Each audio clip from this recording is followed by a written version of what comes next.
Hello everybody, I'm 8-Bit Steve, and this is another 8-Bit episode of Steve's Quest. This is game number 129, Sesame Street 1, 2, 3. This actually has two game modes in it, Astro Grover and Ernie's Shapes, and each of those games, or game modes, has several games inside it.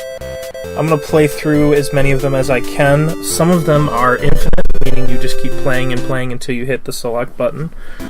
So I'm going to play enough where I feel like I've shown it off the features, and then I'm going to move on. I'm going to be doing the Sesame Street games in a row here just to get them out of the way, because they're really boring, and there's not a whole lot there because they're educational games. But yeah, so this is Ernie's Magic Shapes. You hit left and right to change shapes, and when you find the right one, you hit the A button on it. And what makes this annoying is that there's all these graphic animations that take forever, like this one here that warps in the shapes, and then whenever I hit the A button, he has to teleport the shape up there, and then it plays a music sequence when you're correct, so it just takes a really long time. And the only real difference in the modes here is that the shapes get different colors and more complicated. It'll add multiple shapes onto it and form like little pictures that you'll have to build, but that's really it. There's nothing to the game. You can't lose the game, as with most educational games. So the first one was match the shape. Now I'm going to match the color, which is actually called match the color and shape because the shape will always be the same. So if this was just match the color, you could just find any shape that was black and put it up there, but it'll always match the shape. So it's basically just match the shape and color. So to combat that, they just make all the shapes the same, but it seems kind of silly to me. Now, the first two modes, match a shape and match a color, they have a limited number of times you guess correctly. When you guess that many times, it takes you back to the menu screen. But in the more advanced modes, it does not have that. And I play one, I think, a little too long because I don't realize that in the soon enough time frame. So apologize for that. I'll probably turn the mic off during that section because there's not going to be a whole lot to say. Coming up after this is going to be Sesame Street ABC, Sesame Street Countdown, and Sesame Street Big Bird's Hide and Speak. These were all disqualified games before. As you may have noticed if you've been watching my recent series of videos that I've released today, these are all disqualified games that I played the end of last year, just to kind of get them out of the way and build up the total as much as I can. I want to get these games out of the way, and I want to finish these quests as soon as possible, so anything I can do to get the total up, I'm going to do. So this is called Zip Zap, and like I said, it makes me build different shapes.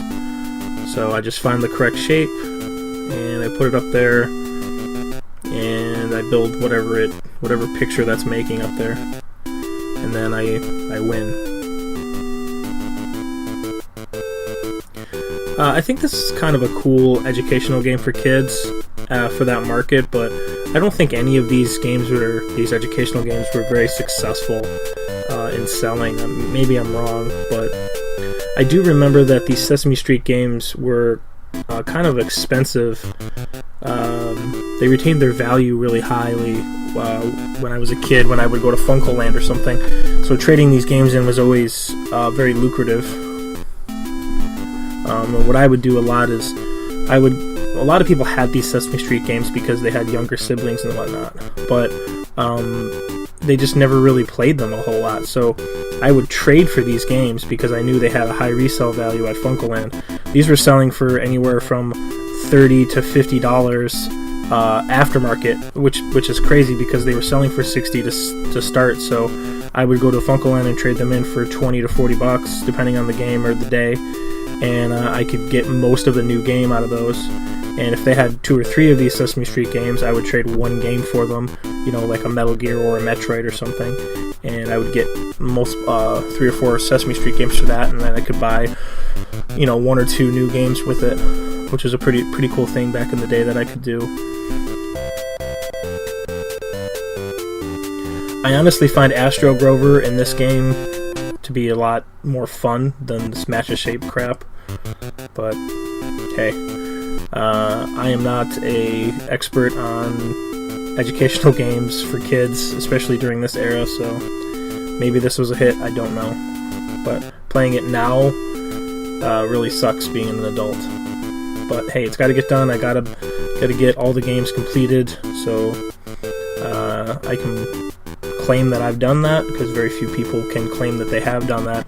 In fact, I don't think anyone currently can claim that they have done that, but I do know that the Mexican runner is very close. The last time I looked, he was at 698 games completed, which is quite a bit, but he started almost a year and a half before me, so he's got a huge head start going forward, and he's definitely going to finish before me.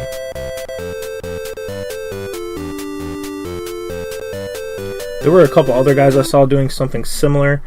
I recently saw a guy that was just playing the first level of every NES game, which I think is kind of silly, but hey, if that's what he wants to do, more power to him. I want to support anyone that's playing NES and creating content for that system, so go him. I've definitely subscribed and followed him.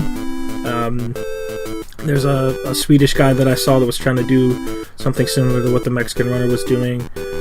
I'm the only American person, I think, that I know of that's trying to do this, so yeah, there's that.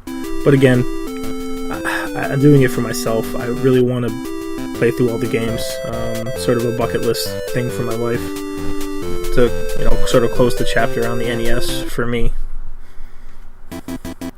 Alright, I'm playing this and it's not ending, so I don't know when I'm actually going to stop playing this mode and hit select, but it will happen at some point, I promise.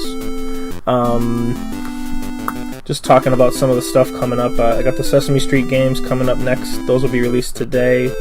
I have started recording video footage on my AVS, and for those who do not know what that is, an AVS is it's basically a modern version of the Nintendo Entertainment System. Now, there's been a lot of stuff released, like the Retron and other clones, the FC Twin. All of those systems use emulation to reproduce the software for the NES, or reproduce the hardware for the NES, sorry. The AVS does not do that. It is a 100% hardware-based replacement for an NES system. So it's a lot more accurate and better, in my opinion, and it's a reasonable facsimile for the NES. Is it 100% accurate to the NES? No, but I would say it's 99.9% or better, even. It's very, very close, and it's well within a reasonable tolerance for me to play. And the cool advantage of it is that it is HD, so it outputs using HDMI, and I can play it on basically any television that anyone has around. So it allows me to take it to people's houses and play on their TVs and without any input delay or lag.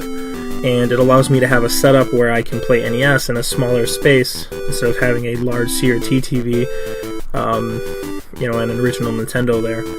So it's pretty cool, and it's powered by 5 volts, which means I can power it from a laptop or PC. I don't have to plug it into a wall, which is also convenient. And overall, it's been great so far.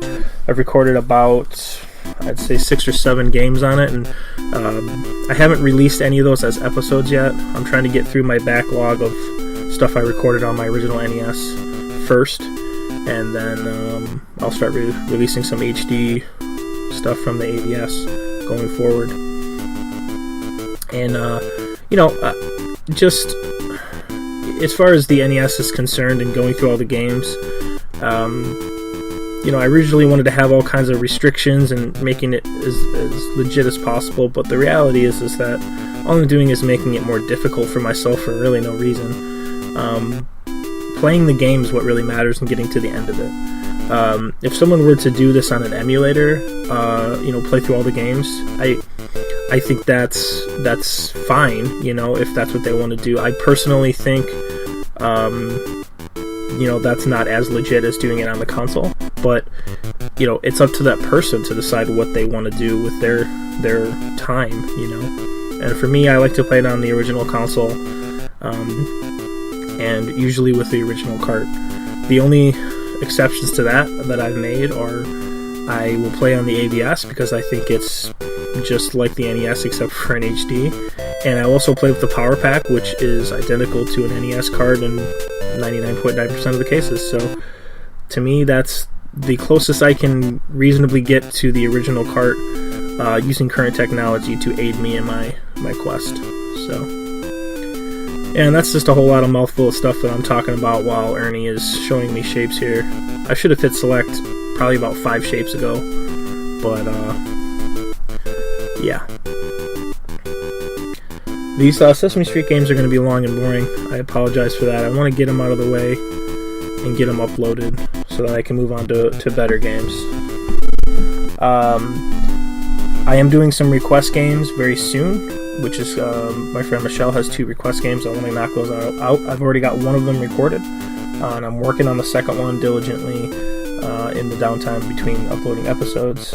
I have 2 world record games that are coming soon. I'm not sure when I'm going to mix those in, but they're coming soon. And then I have some more board game style games that are coming. And I'm going to start getting into some meat and potatoes games. Like I've done Wizards and Warriors, which is coming. Kid Nicky. A game called Bad Street Brawler, which is kind of a weird game. But I also recently recorded Willow, so that's coming soon. I'm recording 1 to 3 games every day, and I'm trying to just upload some of these because I keep recording more games than I'm uploading, so I'm creating a huge backlog for myself, and I want to get these out of the way.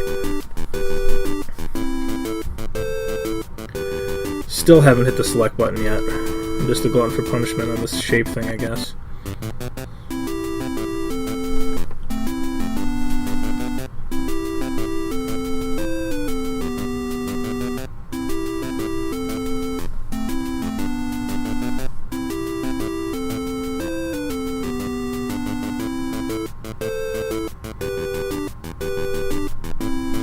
If I remember correctly, this is the last one I do, though. At least I sure hope so, because it's been about 10 minutes.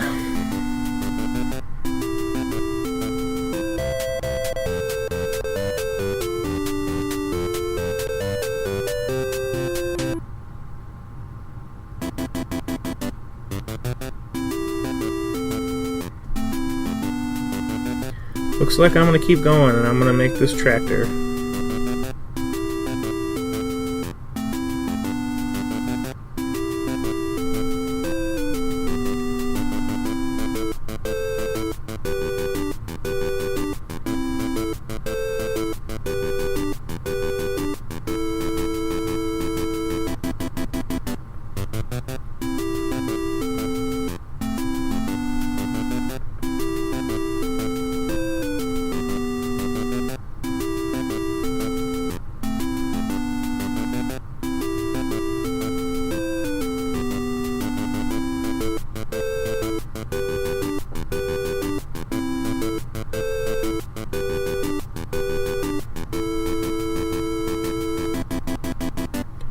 As far as any memories I have of these Sesame Street games, the only ones that I have I've already shared about trading them in. I never played any of them. They're certainly not the kind of games that me and my friends would play, obviously because they're designed for, younger kids under 6 years old. So.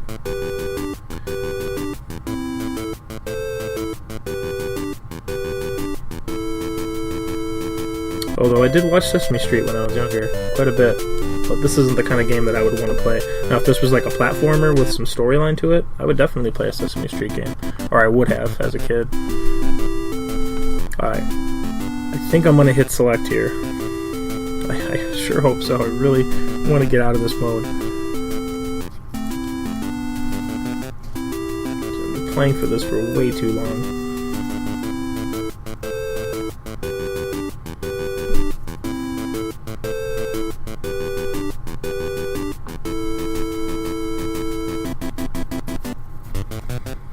Anyways, after I get this backlog uploaded and Michelle's requests out of the way, I'm going to start working on my friend Brad's requests.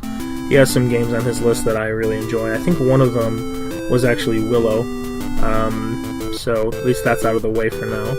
and I'm going to start getting him back on the show for guest commentating. Then I'm going to start working on some RPGs after that, specifically the 3 remaining Dragon Warrior games, and some other RPGs like Final Fantasy, and I'm going to have my friend Gene help with those to get those out of the way.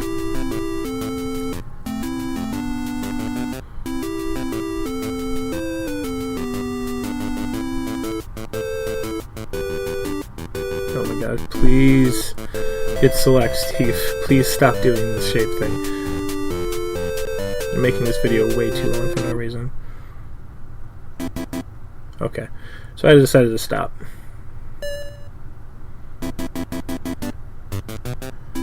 So this one wants me to match the colors.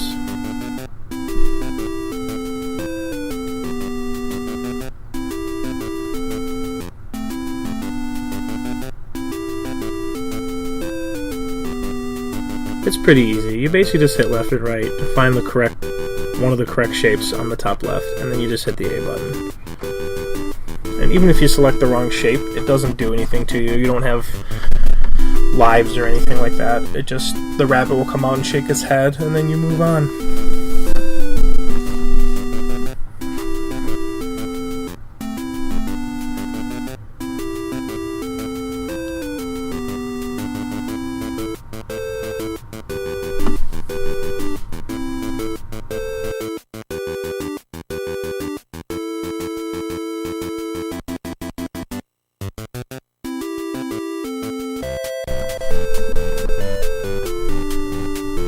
Hopefully I just exit this mode right now. Doing more just seems silly. I did. Alright, harder shape matching.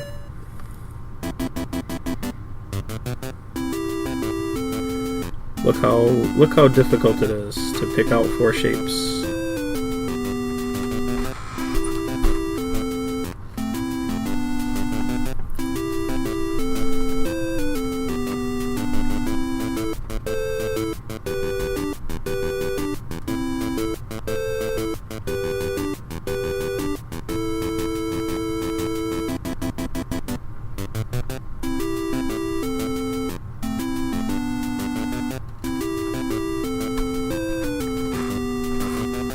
So you can hit select at any time to exit the game you're playing and go back to the main menu, which is how I get out of these games here. So that first one was pretty easy, so it looks like I'm gonna... Oh, cool. I'm just gonna stop. I'm glad. Alright, hardest of all.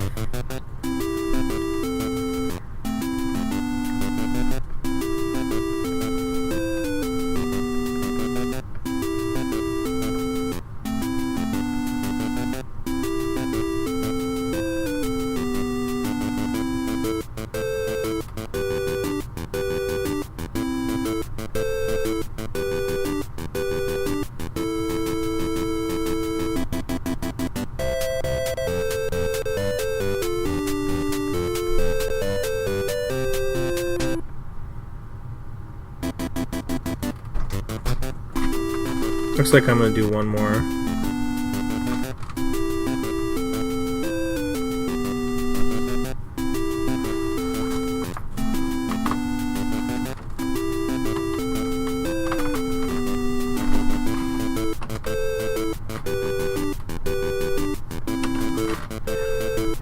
So I had no idea that Ernie was a dark magician. It makes me like his character a lot more on the show knowing that.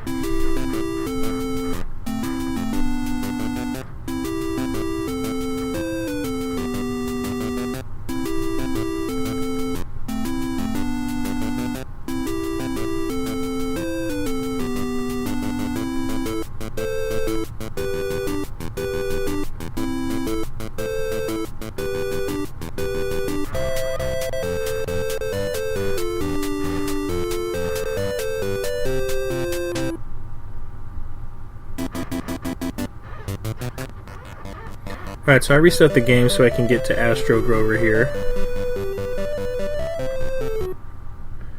Alright, how many zips is the first game we're going to play? And zips are these little alien guys.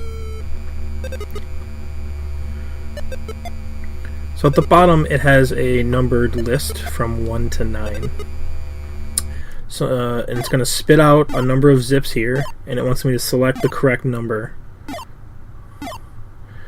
The way that the number selector moves is it always moves in one direction. So if it was on 5 there and I hit right, it would just continue to go in whatever direction it was facing. So it would, if I hit left, right, up, or down, doesn't really matter. It'll keep moving in that direction. So right now it's going right.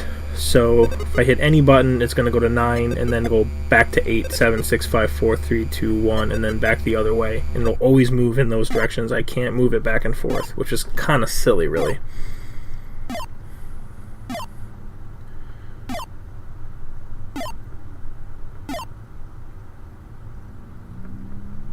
I was just lucky I happened to be on 8. And unfortunately, there's a ton of animations that make this take forever.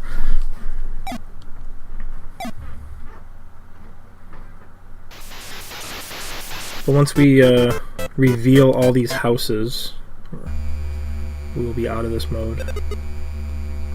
But this is a lot more interesting, I think, than Match the Shapes.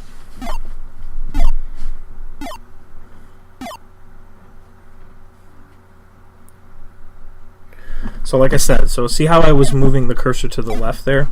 If the next set of zips is a 5, I cannot go directly to 5. I'd have to go to 3, 2, 1, then back to 2, 3, 4, and 5 to get to number 5.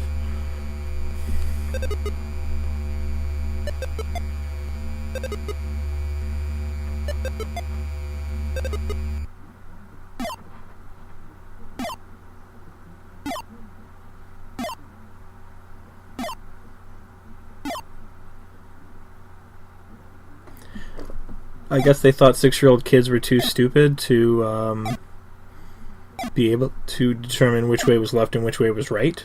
So they just said, okay, well, whichever direction they hit, it'll just move until it gets on the correct number. I guess it simplifies it for them.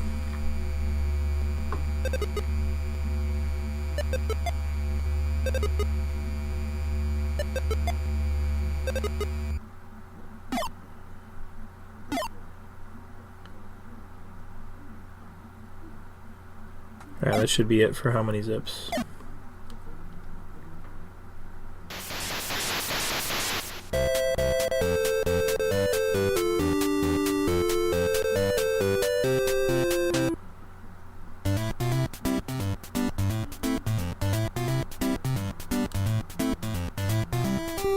Alright, there's Grover. He's going to come out and give us a little congratulatory animation for doing all the zips correctly.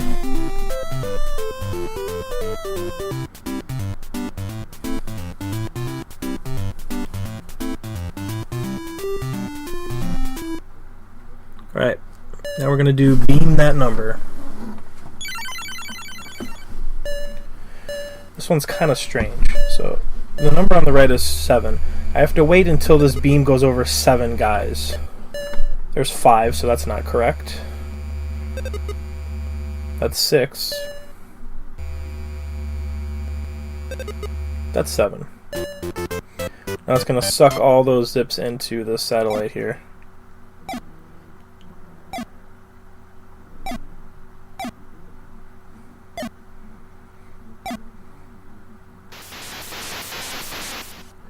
So every time I guess correctly, it moves up my spaceship a little bit.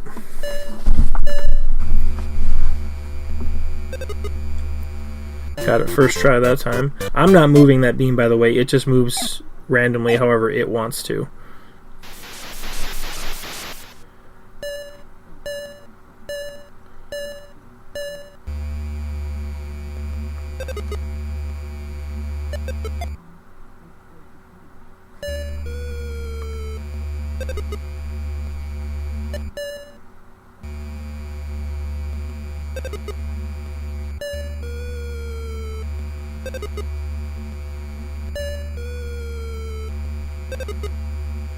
Getting 1 is... oh, that was actually 1.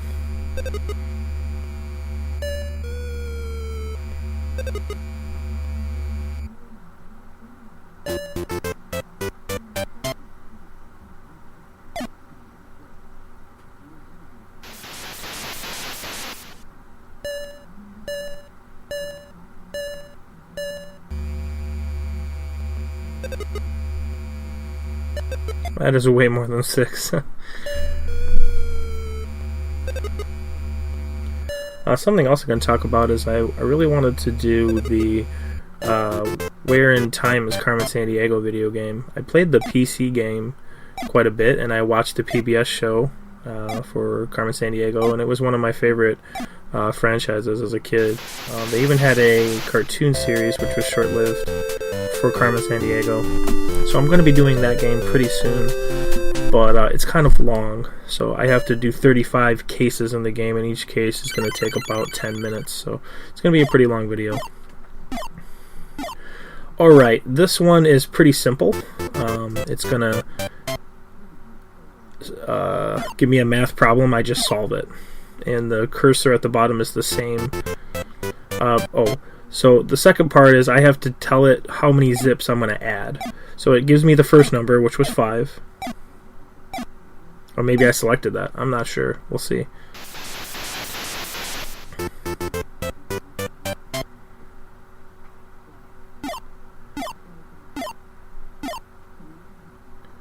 Yeah, so I do each number. So the first thing is it shows me a number of zips. I tell it how many there are. Then it shows me another number of zips. I tell it how many there are. And then I add them together.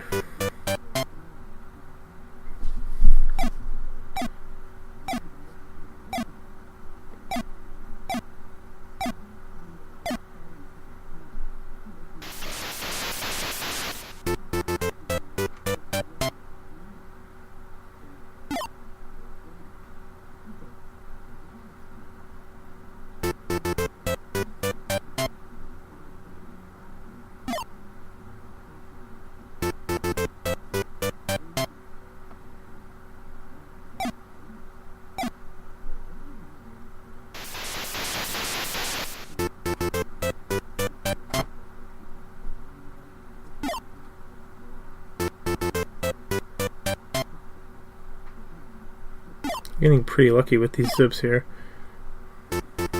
Getting a low number of zips is good because that's less time it takes to finish this video.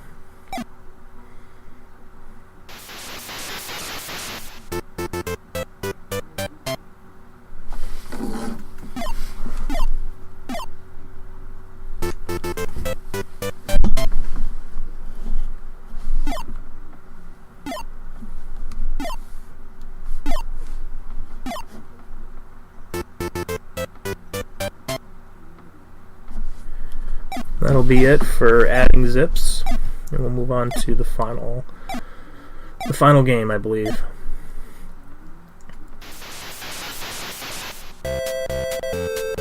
Because it's a cool little spaceship animation here. Oh, there are 2 more games. So this is Take It Away Zips, which is basically the same game, except for I'm using subtraction instead of addition.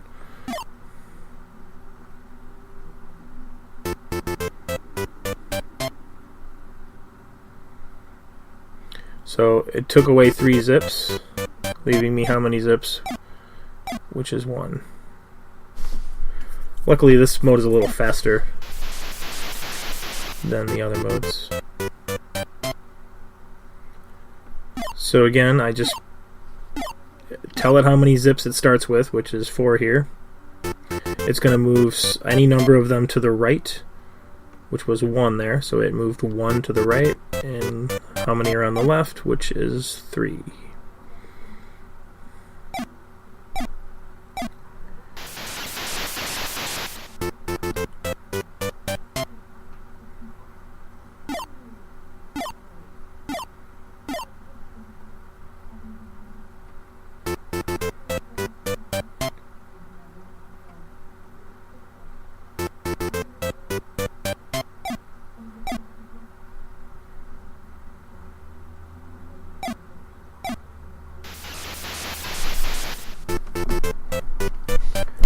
Alright, 2 more of those and we'll be done with this.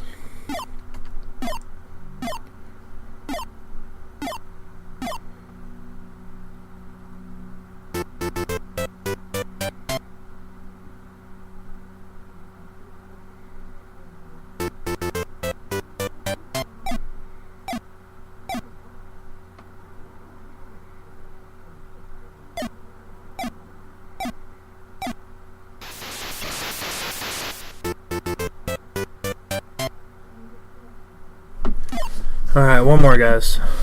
Sorry this video is so long. This is one of the longest Sesame Street games.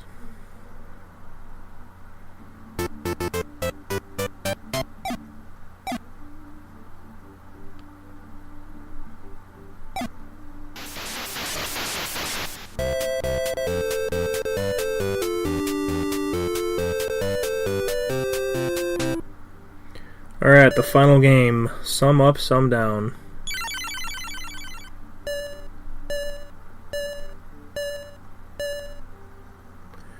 So, it gives you a number on the right. I pick a number on the bottom.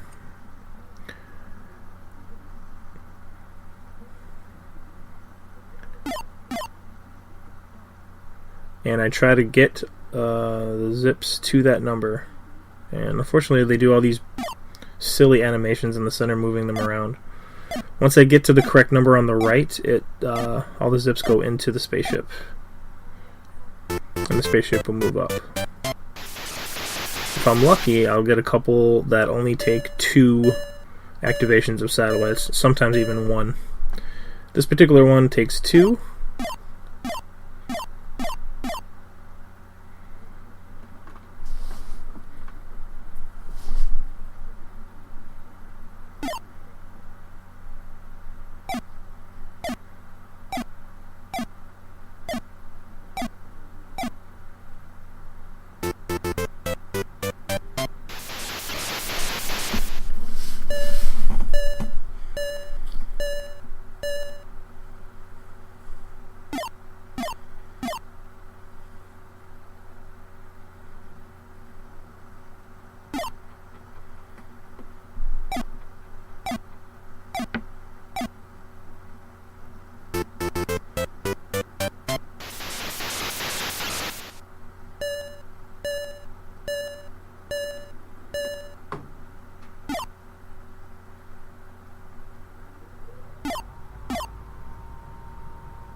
Alright guys, that's it for Sesame Street 1, 2, 3. Thanks for watching, and I'll see you guys next game.